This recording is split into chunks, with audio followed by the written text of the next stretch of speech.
All right, we're back with another Record Show Find video. This is actually two in one. This first stack is from a show from last Sunday, November 3rd, down in Dedham. And the second stack is from a show yesterday in Marlborough. We'll try to get through this quickly. So we'll just go by seller. This guy had a lot of cheap stuff, $3, $4, $5.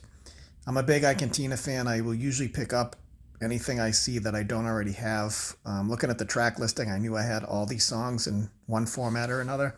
But it turns out this is actually a reissue of a greatest hits with the same exact track listing, all the same songs that I already have, but on a different record label, so it has a different cover.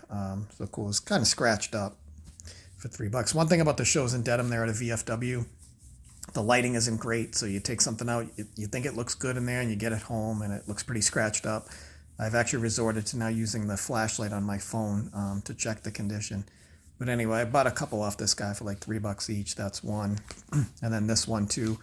This is interesting. 3 LPs, Chuck and his friends. It's Chuck Berry.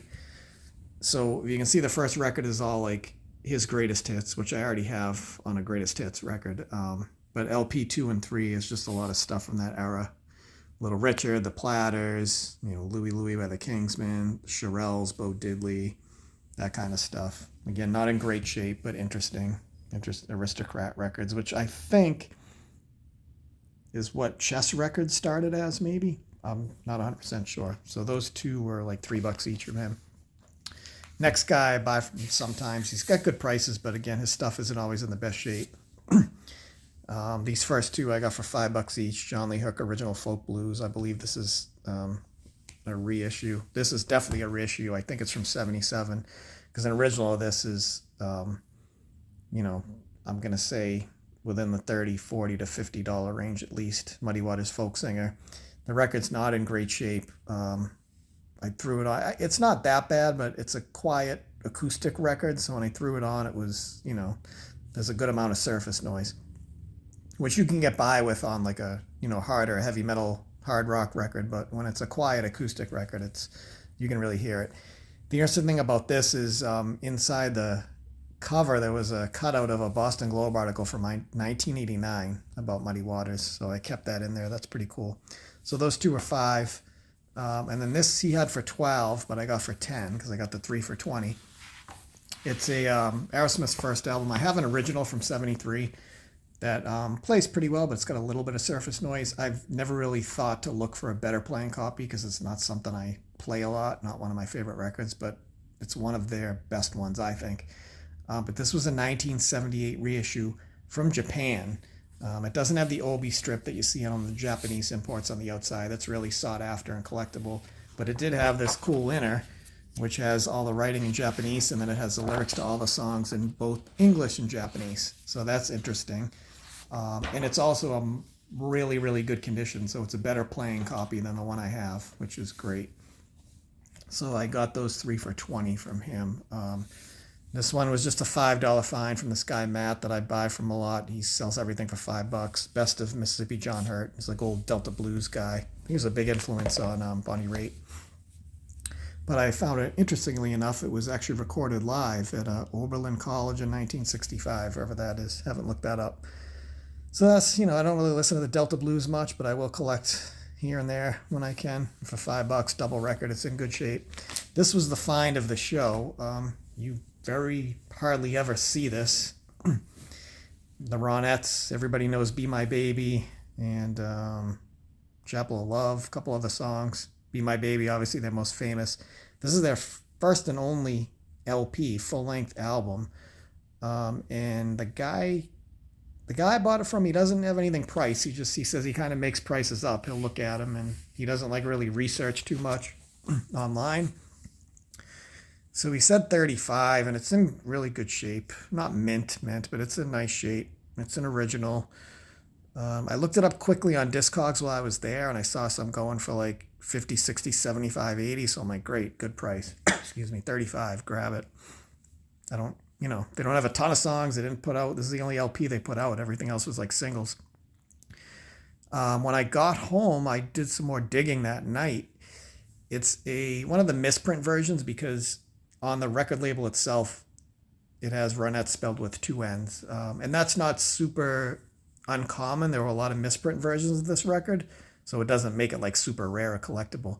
But it was also a Capitol Record Club pressing. I guess Capitol Records did some, like an RCA or a BMG record club back in the 60s. And I looked this exact version up on Discogs, and there were, first of all, it's a record you don't see, it's not a ton of them on Discogs for sale. But for this exact version, there were only 2 copies for sale. One was 130 and one was going for 150. So I lucked out. And I actually saw the guy again selling at the show yesterday, and I mentioned that to him. And he was like, see, I don't, you get good prices. He's like, I don't look everything up to see exactly what they're going for. So that's a really good find. It's a rare record. You don't see it a lot. But also just that version that there's only a couple. So that was great. So that was Dedham last weekend. I'm going to pause it, and then I'll get back with the finds from yesterday in Marlborough. All right, so part 2. These were from yesterday, November 10th, down in Marlborough. First time I've been to this show. They call it an analog fest. It's records and video games. So there were several video game dealers. I'd say more record dealers. And it was in a courtyard by Marriott Hotel. They split it over 2 rooms. One room, it was just packed with dealers, and the other room, not so many. I did the early bird, which was 9 o'clock, and I'd say by 10, it was a line to get into the early bird, and then by 10:30, that main room was absolutely packed. I didn't buy a ton, only 5 records, but got some good stuff, and yeah, some interesting characters with the video games being sold there. They had one vendor that was dressed up like Mario from Super Mario. Interesting stuff. Anyway, so the first thing I bought here, this guy I've bought for, he may have been the guy I got the Ronette's album from. I wasn't sure, but there was a woman next to him with a few boxes of stuff, and she didn't have anything priced either. Excuse me. So I have a few Stevie Ray Vaughan bootlegs, and excuse me, they're not excuse me, they're dying. They're not super hard. Like, you can find some on Amazon still. This one's live in Albuquerque and Denver from 1989, 2 separate shows. It's a double LP. She said she had opened it but never played it, and it looks mint condition. I've never heard of the label before, Radio Loop Loop. It's from 2019, made in England. And again, the show's from 1989. And she had to look up on her laptop. She had a little spreadsheet with everything. I'm like, just tell me like 25 or less, I'll be happy. And she's like, yeah, I have it priced exactly at 25. So I got it for 25. But when I did some digging yesterday online when I got home, I found it on Discogs, but it's blocked for sale because it's a, quote unquote unofficial release. It's a bootleg, gray market, whatever you want to call them. And I Googled it, and I searched eBay, 0 copies. Every other weird website that popped up that had them, out of stock, out of print. There was 1 seller on Amazon. Everything on the entire web. I even found a website that searched like all stores worldwide and found nothing. But 1 seller on Amazon had one listed for $200 plus shipping, and it said it was like new. So I imagine it's been played. So this being unplayed and for 25.